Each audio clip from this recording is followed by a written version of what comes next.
students, welcome to Maxwell Study Hub.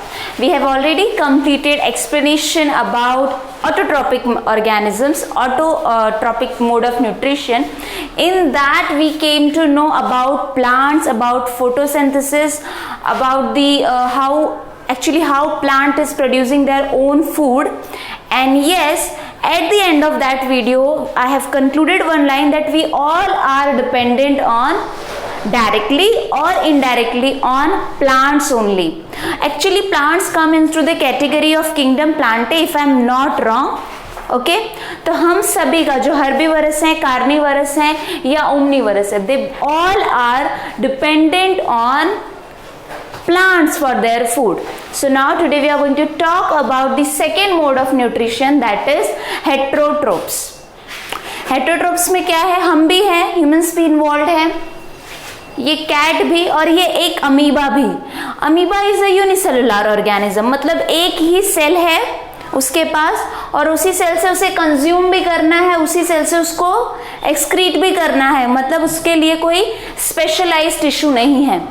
But in case of us, we have specialized tissue not only for consumption of food, digestion of food, but also for their energy production. Now you can ask me कि ma'am digestion जो है वही होता है energy production? No, not at all. Digestion is making your food. आपने rice खाया, उसको तोड़कर ग्लूकोज बनाना ताकि वो एब्जॉर्बल फॉर्म में आ जाए, दैट कैन बी जाके वो क्या ब्लड में आपके एब्जॉर्ब हो सके, उस फॉर्म में बनाना जो है वो प्रोसेस होता है डाइजेशन. आपने राइस खाया और उससे ग्लूकोज बना लिया, तोड़ा, उससे राइस को तोड़ा, उसका ब्रेक डाउन किया and you got glucose, that is digestion. That glucose will be now going to be absorbed in your blood and through the process of respiration energy will be produced. Here I think after digestion, after nutrition, I am going to explain you about the respiration. तो respiration you must have, अभी respiration मैंने अगर आपको पूछा you will say oh yeah it's a breathing. No, it's not only limited to breathing. सांस लेना, it's not breathing, it's breathing, it's not respiration. Respiration का पहला स्टेज है breathing. Respiration basically involved है आपके energy production में. So you are going to enjoy this topic with these kind of things which are actually very very interesting. Okay? तो heterotrophs में क्या मैंने बोला, specialized tissue होंगे और ये जो स्पेशलाइज्ड टिश्यू है, खाने को कंज्यूम करने की जो क्षमता है, इट ऑल डिपेंड्स कि उनका फूड किधर अवेलेबल है, कैसे अवेलेबल है. In when I was explaining the autotrophic, उसमें मैंने बोला था if the food is stationary, for example grass, तो जाके काऊ उसको क्या आ जाएगी, खा के आ जाएगी, उसमें स्टेशनरी है, उसमें काऊ को भागकर उस ग्रास को कैच नहीं करना है. But in case of a tiger जिसका प्रे कोई भी हो जो कोई छोटे ऑर्गेनिजम्स हो सकते, तो वो उधर क्या है, here the food is mobile. So here the tiger, उसकी जो टाइगर की जो फूड को लेने की, न्यूट्रिशन को लेने की जो कैपेसिटी है, या कहें कि उसकी जो पूरी मशीनरी है वो डिफरेंट है as compare to the stationary, जो ऑर्गेनिज्म जो स्टेशनरी फूड खाता है. So today we are going to talk all about all this things. So let's start with the heterotrophs. Heterotrophs what do you mean by the definition of heterotrophs? जो लोग अपना खाना बना नहीं सकते. अभी ऑटोट्रॉप्स ने क्या किया, अपना खाना खुद बनाया, फोटोसिंथेसिस किया और खाना बनाया. उन्होंने इनऑर्गेनिक मटेरियल यूज किया, फॉर एग्जाम्पल वाटर यूज किया, उन्होंने सॉइल से वाटर लिया, उन्होंने मिनरल्स लिए, नाइट्रोजन लिया, and they have taken CO2 from air जहाँ पे क्लोरोफिल था, क्लोरोप्लास्ट में था. ये सब करके एक प्लांट अपने लिए खाना बना सकता है. Can you do? No, I can not. मुझे सनलाइट में खड़ा कर दोगे, मैं क्या खाना बना पाऊंगी CO2 लेके और पानी जमीन से निकाल के? बिल्कुल नहीं. Because I am not an autotroph, I am a heterotroph, I am totally dependent. So autotroph क्या करते, बेचारे वो पूरा खाना बनाते हैं फोटोसिंथेसिस की प्रक्रिया में, और हम सेल्फिश लोग जो हर्बीवरस हैं, कार्निवरस है, वो सब जाते हैं और उससे खाते. फॉर एग्जाम्पल मैं राइस भी खा रही हूँ और मैं मटन चिकन भी खा रही हूँ। वो मटन चिकन जिसका मैंने खाया उसने भी तो प्लांट को ही खाया होगा। So I am connected in this food chain with each other. If I am eating that herbivorous animal जो प्लांट को खा रहा था, so I am indirectly connected with that plant if I am not eating plant related कोई चीज। But ऐसा possible ही नहीं है। If you are eating mutton chicken, you having at least 2 spoon या 3 spoons of rice with that. So it is coming from what? It is coming from a plant origin. So we all are. Plant को मैंने इसलिए कौन सी category में रखा था? Producers की। और हम सब क्या थे? हम सब उसके क्या थे? हम उसके ऊपर डिपेंडेंट थे अपने खाने के लिए। So we all come into the category of heterotrophs. Today we are going to talk about amoeba also. Amoeba is a unicellular organism और ये कैसे organism अपना न्यूट्रिशन करता है वो बहुत इंपॉर्टेंट है और एग्जाम पॉइंट ऑफ व्यू भी बहुत इंपॉर्टेंट है. This question comes. Okay, now each organism is adapted to its environment. The form of nutrition differs depending on the type and the availability of food material as well as how it is obtained by the organism. What do you mean by this? क्या होता है उसमें? Each organism क्या है? मेरा एक environment है जिसमें मैं रहती हूँ. उस इन्वायरमेंट में कैसे खाना, कैसे फूड मटेरियल मुझे मिलेगा, it all depends on the first of all that. Again it varies with the change in the environment.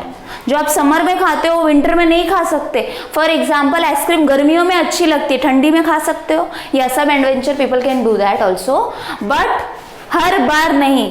एक चीज रहती है कि नो आपकी बॉडी को भी हीट की जरूरत है तो ये खाना ये. So it all depends. So it is not limited only to humans but also to other animals also. Now, the form of nutrition differs depending on the type and the availability of food material. उस environment में कैसा food material है उसके ऊपर बहुत depend करता है कि हमें न्यूट्रिशन कैसा मिलेगा. And as well as how it is obtained by the organism. मैं क्या करूँगी, मैं राइस लेकर खरीद कर घर पे लाती हूँ. My mom cooks for me, वो मेरे लिए खाना बनाती है और मैं टेबल पे रखकर उसको आराम से खाती हूँ. But in case of a tiger, वो क्या कर रहा होगा? वो अपने गुफा से निकलेगा और उसके बाद वो अपने प्रे को पकड़ेगा, दौड़ेगा, भागेगा. क्या वो क्या वो मार्केट में जाता है टाइगर और बोलता है मुझे 2 किलो ये दो 3 किलो ये दे दो? नॉट एट ऑल ना. तो वहां पे क्या है? अवेलेबिलिटी. वहां पे obtaining that nutrition is different, totally different. It is the simplest example I can give. Tiger और क्या टाइगर करता है? क्या ऐसे गरम मसाला और ये सारे पाउडर्स डाल के मस्त मटन चिकन बनाता है फिर खाता है? नहीं. वो जाता है, प्रे को पकड़ता है और देन जस्ट उसको भूख लगी, उसने खाया. एंड यस, अलग अलग क्लाइमेट कंडीशन में भी बच्चों, अलग अलग इन्वायरमेंट कंडीशन में भी खाना अलग अलग होगा.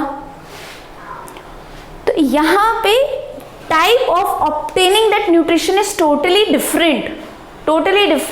कई को सिंपल फूड चाहिए.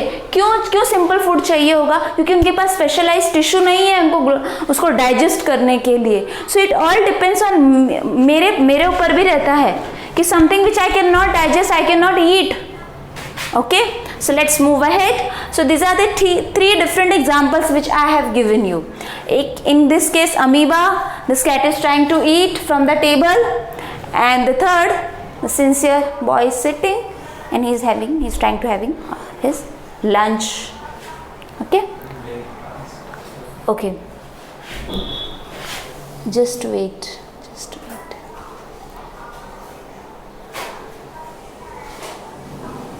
Okay, so let me move to the heterotropic में मैंने क्या बोला? Whether the food source is stationary. ये ग्रास क्या मतलब, वो जब जिराफ आता है तो क्या ग्रास उड़ने लगती है, मोबाइल है, भागने लगती है? नहीं, वो अपनी जगह पे खड़ी रहती है. तो यहाँ पे वो जिराफ आएगा और उसको खा लेगा. तो यहाँ पे क्या है? Food material is stationary. तो जिराफ क्यों भाग कर आएगा? टाइगर को, बिकॉज टाइगर को इसको पकड़ना है जाकर. तो इसका obtaining that nutrition, obtaining that food is totally different from this animal. तो ये क्या करेगा? ये भाग कर जाएगा. तो यहाँ पे इसका डाइजेस्टिव सिस्टम, इसके पास स्पेशलाइज्ड टिश्यू है. Along with that this animal has a capacity to run and go and to capture that prey. For example, whether the food source is stationary such as grass, first picture, and mobile such as deer, second picture, would allow for the difference in how the food is assessed and what is the nutrient apparatus used by the cow and lion. It all depends कि इसका खाने का source क्या है, कैसे मिलने वाला है और मिलने के बाद उसको डाइजेस्ट कैसे करना है, उसको अपने लिए एनर्जी प्रोड्यूस क्यों करनी है, मतलब लाइफ प्रोसेस आगे की कैसे होने वाली है. Understood. Let's move ahead. Heterotrophic nutrition की बात हो रही थी, तो मैंने एक आपको बताया, एक टाइगर का एग्जाम्पल बताया कि भाई अपना दौड़ेंगे खा लेंगे, मैं अपनी थाली अपने टेबल पे रखूंगी और आराम से खाना खाऊंगी. बट इन दिस केस कुछ ऐसे भी ऑर्गेनिज्म है जो डीके कर. See let me give a simplest example.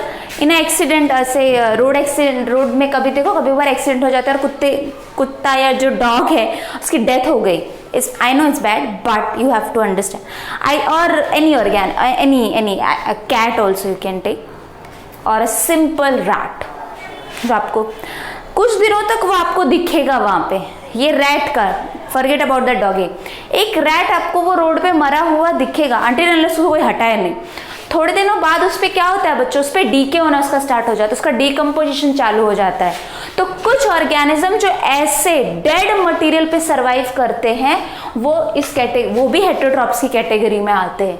They are surviving on the food which is coming from the dead material, either for an animal, either from a plant और an human. There is a range of strategies by which the food is taken in and used by the organism. Some organism break down the food material outside the body and then absorb it. कुछ क्या करेंगे, उसको पहले ही हम कैसे करते हैं, हम क्या करते हैं, हम खाना लेते हैं. मैंने एप्पल खाया, मैंने राइस खाया, मैंने रोटी खाई, मैंने क्या किया, उसको टीथ से मतलब उसको क्रश किया, सलाइवा में उसको लिया, फिर अंदर गया और वहां पे वो छोटे छोटे मॉलिक्यूल में क्या हुआ, ब्रेक हुआ. ओके, सो यहाँ पे pattern is different. In some other animals वो पहले वो बाहर तोड़ लेते हैं and then they consume. Examples are fungi like bread molds, yeast and mushrooms. Basically they feed on the, मतलब वो डीके करने लगते हैं. So these are the first picture is of yeast and the second picture is a mushroom. Let's move ahead. Let's talk about us. So this is girl. She's very hungry, I think. If I'm not wrong, she's very hungry. So others take in the whole material and break down it down inside their bodies. तो ये लड़की क्या कर रही है, ये लड़की वो बर्गर को खा रही है. उसको जितना उसके मुंह में होगा वो भरते जा रही है और वो क्या कर रही है, अपनी टीथ से उसको क्रश कर रही है. उसके बाद सब का सब उसके किधर पहुंचेगा, हमारे स्टमक में और इंटेस्टाइन में. ये जो डाइजेशन की प्रोसेस है we are going to learn in second video. इसके बाद का video is all about digestion only. तो यहाँ पे ये लड़की क्या कर रही है, she is eating from outside. उसने उस फूड को लिया, ऑब्टेन किया, अपने अंदर लिया and then she is going to produce energy for herself. Digest करेगी और फिर एनर्जी प्रोड्यूस करेगी. Don't get confuse, digestion is making small molecule which is absorbable in blood. ठीक है, राइस वाला example don't forget. And second stage that is respiration, in that energy production is taken place. For energy production you need food. Let me clear here only. For energy production you need food plus oxygen. तो food आपको कहाँ से मिलेगा, आपके खाने से. आप nutrition कहाँ से मिलेंगे आपको, आपके फूड से. तो फूड खा लिया, वो पहुंच चुका है, बट उसके साथ मैंने सेकंड क्या बोला, ऑक्सीजन. तो ऑक्सीजन कहाँ मिलेगा, during the process of respiration. मतलब अब as you are in 10th you should not just limit your definition till breathing only, कि रेस्पिरेशन मतलब ब्रीदिंग. नो, रेस्पिरेशन का फर्स्ट स्टेप है ब्रीदिंग, बट उसके बाद वो क्या करने वाला है, रेस्पिरेशन मतलब एनर्जी प्रोडक्शन करने वाला है. तो वो जो ऑक्सीजन जो हमने इनहेल की inside during the process of breathing, that oxygen will reach to the cellular cell and then their energy production will take place. And yes, we are going to talk about all these things in deep when I will explain you respiration. So what I said, coming to this particular slide, let me conclude this first. तो हमें क्या करना है, ये लड़की खाना खा रही है, she has obtain the food from outside, उसने अपने अंदर लिया and then she is going to break it in a simple absorbable form. And या for this she should have some specialized tissue. नहीं तो कैसे काम चलेगा, कैसे वो कैसे डिजोल्व करेगी अपने न्यूट्रिशंस को. तो वहाँ पे क्या है, हमारे पास क्या है, वेल डेवलप्ड स्पेशलाइज्ड टिश्यू है. We have specialised tissue for digestion, we have specialised tissue for respiration, और उसके बाद जो वेस्ट प्रोडक्ट जनरेट होगा उसको भी बोलते ना प्रोसेस करने के लिए हमारे पास डिफरेंट टिश्यू है. But don't forget about transport also. Transport is all about blood. मैं जो खाना खाती हूँ और जिससे जो एनर्जी प्रोड्यूस होती है, तो क्या यहाँ पे कोई नेटवर्क लगा है या और आई कैन से मेरा राइस यहाँ पहुँचता है और यहाँ पहुँचता है मेरे लेग्स में? नो, वो glucose is travelling through blood. तो transport is all about blood. So therefore in this particular chapter you are going to talk about nutrition plus digestion, and with that after that respiration, after that transportation, and last में क्या है, excretion. This is the hierarchy जिसमें इसी sequence में आपको पढ़ना है in order to understand each and every life process, so that excretion पे जब आप पहुंचो तो आपको पता हो कि वेस्ट कहाँ से आया है. Okay. What can be taken and broken down depends upon the body design and functioning. Similar, yeah, as I just said कि जो मुझे डाइजेस्ट नहीं होगा, मेरे पास उसका टिश्यू नहीं है, मैं नहीं कर पाऊंगी, वो फूड मेरी डाइट में होगा ही नहीं. Let's move ahead. Some other organism derive nutrition from the plants or animals without killing them. उसको मारेंगे नहीं, इसको अभी इन केस ऑफ टाइगर जब वो खाना लेने गया तो उसने उस ऑर्गेनिज्म को किल कर दिया. बट सब क्या करते हैं, उसके साथ रहते हुए उसको मारते नहीं हैं. इनको क्या बोलते हैं, basically parasite. These parasite nutritive strategies used by the wide variety of organism like Cuscuta, that is known as in Hindi Amarbeil. You must have seen this particular ये orchid ticks lice, जुएं आपकी, it's a type of parasite ना. वो मेरे क्या कर रही है, वो खून को, even mosquito, leeches and tapeworms. Tapeworms क्या करते हैं, इंटेस्टाइन में होते हैं and then they absorb the nutrition. They are not going to kill but they are going to absorb, take the nutrition from me. Okay, so these are the nutritions in organism. Since the food and the way it is obtained differ, the digestive system is different in various organism. खाने की complexity, उसको obtain करने का तरीका सबका अलग अलग है. तो इसीलिए उनके डाइजेस्टिव सिस्टम की कॉम्प्लेक्सिटी, मतलब डाइजेस्टिव सिस्टम के स्पेशलाइज्ड टिश्यू भी अलग अलग हैं. So let's take the example of amoeba. It is very important question as far as your exam is concern. It is a single cell organism. The food may be taken in the by the entire surface. पूरा एक ही cell है, कोई shape तो है नहीं. Amoeba को भी नहीं पता उसका क्या शेप है. तो तुम भी अगर एग्जाम में ड्रॉ कर रहे हो, अपने मन का कोई शेप बना दो, बट यहाँ मेक श्योर कि वो अमीबा जैसा दिखे. ऐसा नहीं कि कुछ भी बना दिया. तो यहाँ पे ऐसा स्ट्रक्चर, और ये क्या करते हैं, वो पूरा एक ही सेल है तो पूरे खाना वो पूरे एक सेल से ले सकते हैं. अब देखते हैं कैसे लेते हैं. But as the complexity of the organism increases, different parts become specialised to perform the different function. Yes, मेरे पास ईसोफेगस है, मेरे पास स्टमक है, मेरे पास इंटेस्टाइन है, तो मेरी complexity as compare, I am highly evolve then amoeba.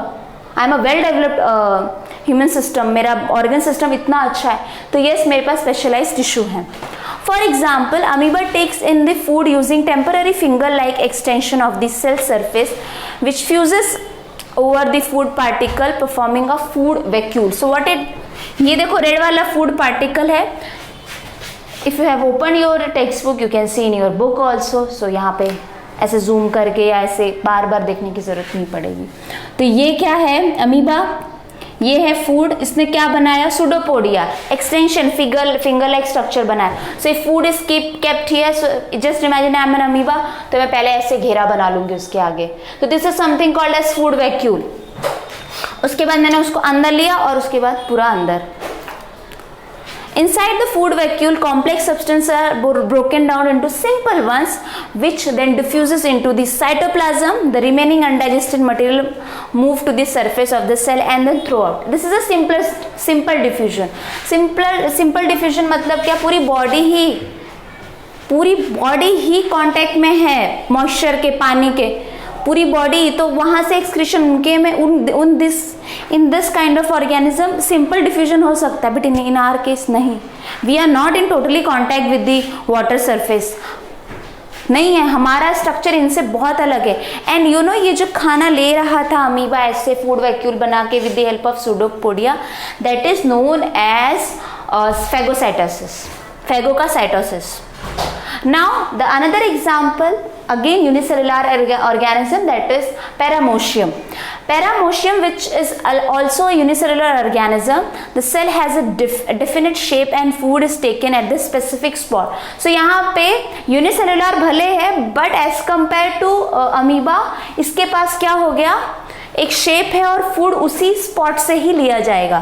Food is moved in this spot by the movement of सीलिया which covers the entire surface of this cell. So you can see here the cilia. Okay, so this is the second example of nutrition in unicellular organism.